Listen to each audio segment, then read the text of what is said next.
প্রেম অদ্ভুত এক অনুভূতি, আর এই প্রেমই একে অন্যকে এক সূত্রে বেঁধে রাখে। ঠিক তেমনই পারমিতা ও সুজয় নবদম্পতি। গত 6 মাস আগে পারিবারিক মতে বিবাহ বন্ধনে আবদ্ধ হয়েছে তারা। সুজয় ব্লক ডেভেলপমেন্ট অফিসার, কাজের সূত্রে তার ভিন্ন ভিন্ন জায়গায় পোস্টিং। অন্যদিকে পারমিতাও আধুনিক যুগের মেয়ে, আর্ট কলেজের প্রফেসর। নবদম্পতি হলেও কাজের সূত্রে দুজনকেই আলাদা জায়গায় থাকতে হয়।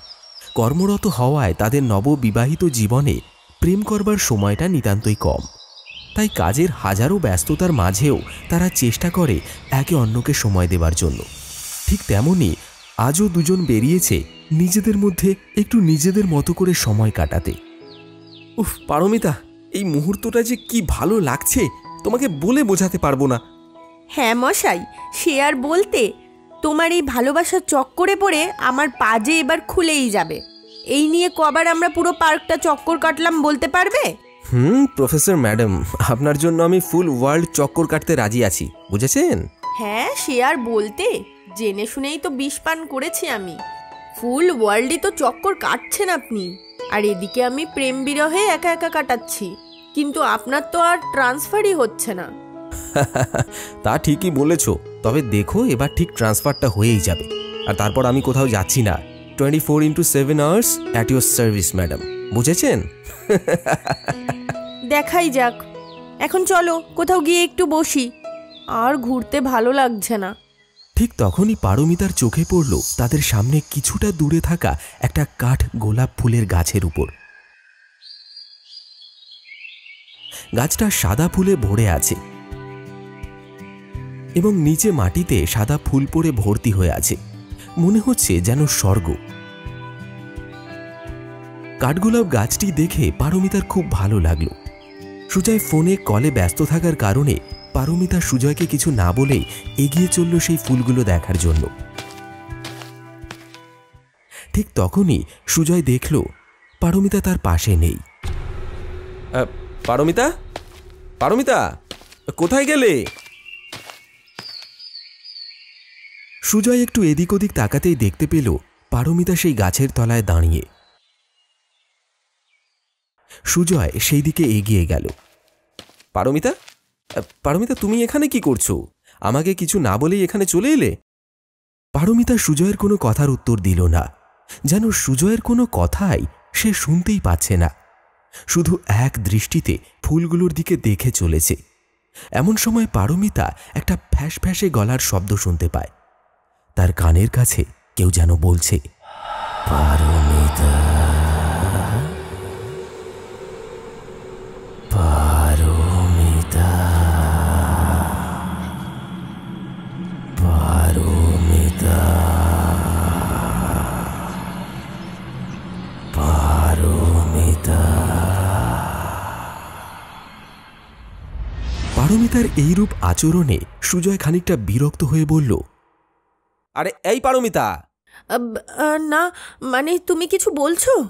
আরে বলছি মানে, সেই কখন থেকে ডেকে চলেছি, তুমি তো কোনো উত্তরই দিচ্ছ না। আমাকে কিছু না বলেই এখানে চলে এলে। পারমিতা সুজয়ের কোনো কথার উত্তর না দিয়েই মাটিতে পড়ে থাকা কিছু ফুল হাতে তুলে নিয়ে সুজয়কে দেখিয়ে বলল, সুজয় দেখো, আমার পছন্দের কাঠগোলাপ।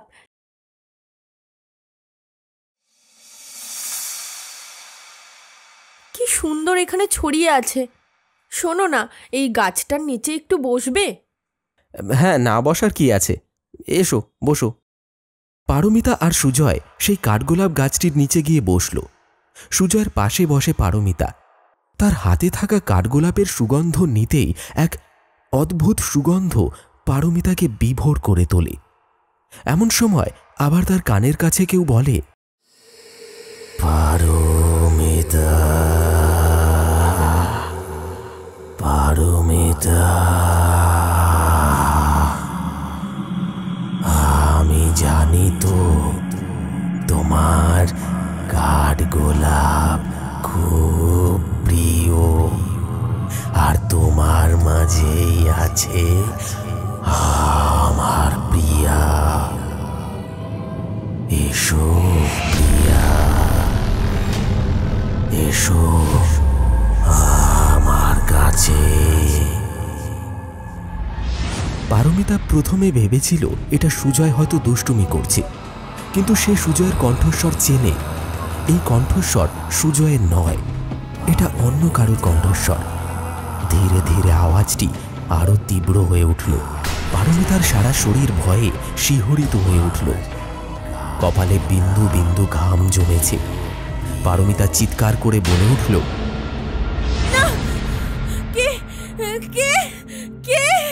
পারমিতার হাতে থাকা ফুল মাটিতে পড়ে যায় আর জোরে জোরে সে হাঁপাতে থাকে। এই পারমিতা, কি হলো তোমার? এমন চিৎকার করে উঠলে কেন? আর এমন হাঁপাচ্ছই বা কেন? শরীর খারাপ লাগছে? কি হলো বলো আমাকে। না মানে পারমিতা সুজয়কে বলতে যাবে, আবার ভাবল কালই সুজয় চলে যাবে, খামোখা তাকে নিয়ে চিন্তা করবে। এটা হয়তো তার মনের ভুল, তাই সুজয়কে তার সঙ্গে ঘটা ঘটনার কিছু না বলে সে এড়িয়ে গেল। না কিছু না, আমি মজা করছিলাম, চলো বাড়ি যাই। হ্যাঁ, এমন মজা কেউ করে? আমি তো ভয় পেয়ে গিয়েছিলাম। আচ্ছা চলো। সুজয় আর পারমিতা সেই জায়গা ছেড়ে উঠে পড়ে এবং বাড়ির উদ্দেশ্যে হাঁটতে থাকে।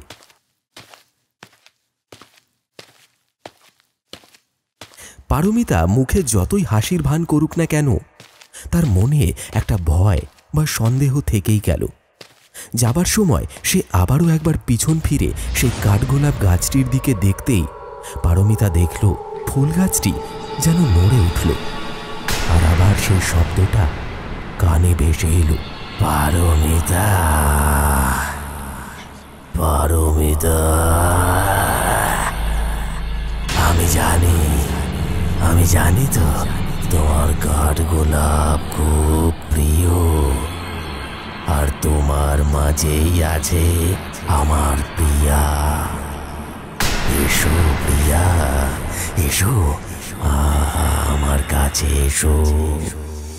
বাড়িতে ফিরে এসে পারমিতার শরীরটা খারাপ ভেবে সুজয় বাইরে থেকে রাতের খাবার কিনে নিয়ে আসে।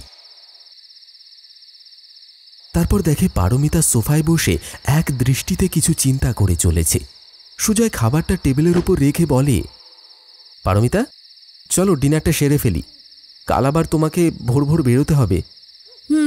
তুমি খাবার টেবিলে বসো, আমি ওয়াশরুম থেকে একটু আসছি। এই বলে পারমিতা ওয়াশরুমে চলে যায়। জলের ট্যাপ খুলে পারমিতা চোখে মুখে জল দিতে যাবে, তখনই পারমিতার নাকে ভেসে আসে আবার সেই কাঠগোলাপের সুগন্ধ।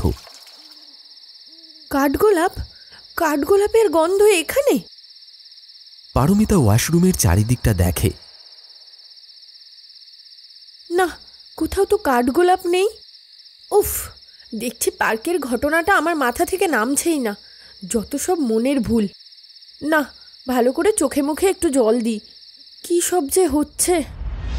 এই বলে আবারও পারমিতা ট্যাপ খুলে চোখে মুখে জল দিতে যাবে, অমনি সিঙ্কের জলে দেখতে পায় কিছু কাঠগোলাপ ফুল ভাসছে। পারমিতা ভয়ে চমকে ওঠে, আর ঠিক তখনই তার কানে ভেসে আসে আবার সেই কণ্ঠ, পারমিতা, পারমিতা। আমি জানি তো তোমার কাঠগোলাপ খুব প্রিয়, আর তোমার মাঝেই আছে আমার প্রিয়া। এসো প্রিয়া, এসো আমার কাছে এসো। পারমিতার ভয়ে গলা শুকিয়ে যায়, আর ঠিক তখনই ট্যাপের আয়নায় ফুটে ওঠে এক রক্তাক্ত সোলজারের চেহারা। তার পুরো মুখ ক্ষতবিক্ষত হয়ে রয়েছে, যার থেকে রক্ত চুইয়ে চুইয়ে পড়ছে। চোখের মনি নেই, ঠোঁটের মধ্যে রয়েছে অদ্ভুত সেই হাসি, আর ক্রমাগত সে বলে চলেছে,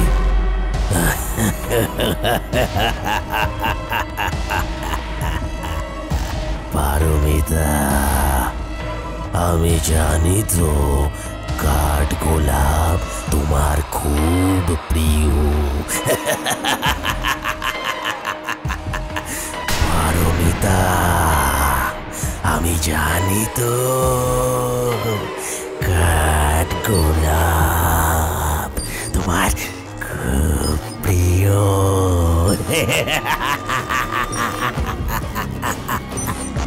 সেই সৈনিক ধীরে ধীরে পারমিতার দিকে এগিয়ে আসতে থাকে। পারমিতার সারা শরীর ভয়ে শিহরিত হয়ে ওঠে। কি করবে কিচ্ছু বুঝে উঠতে পারে না।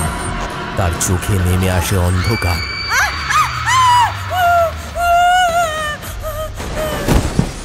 জ্ঞান হারিয়ে মাটিতে লুটিয়ে পড়ে সে। যখন পারমিতার চোখ খুলে সে দেখতে পায় সে তাদের বেডরুমে শুয়ে আছে। সুজয় তার পাশে মাথায় হাত দিয়ে বসে আছে। পারমিতা, পারমিতা তুমি ঠিক আছো? আমার কি হয়েছে? থাক সেসব কথা। ভগবানের অপার করুণা যে উনি তোমার জ্ঞান ফিরিয়ে দিয়েছেন। জানি না পার্কে থেকেই তোমার কি যে হলো। যাকে বাদ দাও সেসব কথা, তুমি এখন রেস্ট করো। এই ঘটনার পর কেটে যায় বেশ কিছুদিন। পারমিতা এখন আগের মতন স্বাভাবিক, তাই সুজয়ও এখন অনেকটা চিন্তামুক্ত। তবুও পারমিতাকে একা রেখে যেতে সুজয়ের মন চাইছে না, কিন্তু কাজের জন্য তাকে যে যেতেই হবে। না পারমিতা, তোমাকে একা রেখে যেতে আমার মন চাইছে না গো। আরে বাবা, তুমি কিছু চিন্তা করো না, আমি এখন ঠিক আছি। তবে হ্যাঁ, এবার ট্রান্সফারের দিকটা দেখো। সে আর বলতে। এই দেখো, দেখতে দেখতে 8টা বেজে গেল। আমি তাহলে আসছি, তুমি কিন্তু সাবধানে থেকো, বুঝেছো পাগলি? তোমাকে কিন্তু যাবার অনুমতি দিইনি এখনো। মানে হলো এটা মশাই, কাজের চাপে সব ভুলে গেছো তুমি। ভুলিনি বাবা, ভুলিনি। আচ্ছা ছাড়ো, এবার আসি, না হলে দেরি হয়ে যাবে তো। যাও, সাবধানে যেও। সুজয় পারমিতাকে বিদায় জানিয়ে তার কাজের জায়গায় ফিরে যায়। এদিকে পারমিতার মনটাও একটু খারাপ হলেও অনেকদিন অসুস্থতার কারণে কলেজে যাওয়া হয়নি। সেও বেরিয়ে যায় কলেজে। তারপর সে কলেজে গিয়ে কিছু ছাত্রছাত্রীদের নিয়ে বেরিয়ে পড়ে আজ লাইভ লোকেশন ল্যান্ডস্কেপ ড্রয়িং করাবে বলে। তোমরা সকলে তোমাদের সামনে যে যার অ্যাঙ্গেলে যা লোকেশন দেখতে পাচ্ছ সেটাই ড্রয়িং করবে। Okay madam. পারমিতা ছাত্রছাত্রীদের সমস্ত কাজ বুঝিয়ে দেয়।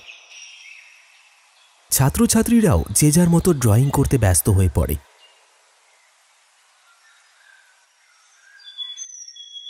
পারমিতা একটু দূরে সাইড সিন দেখতে চলে যায়, আর ঠিক তখনই আবার পারমিতার নাকে আসে সেই কাঠগোলাপের গন্ধ এবং সেই কণ্ঠস্বর সে আবার শুনতে পায়। পারমিতা, পারমিতা, আমি জানি তো তোমার কাঠগোলাপ খুব প্রিয়, আর তোমার মাঝেই আছে আমার প্রিয়া। এসো প্রিয়া, এসো আমার কাছে এসো। কে এই পারমিতা? প্রিয়ার সঙ্গে তার কিসেরই বা সম্পর্ক?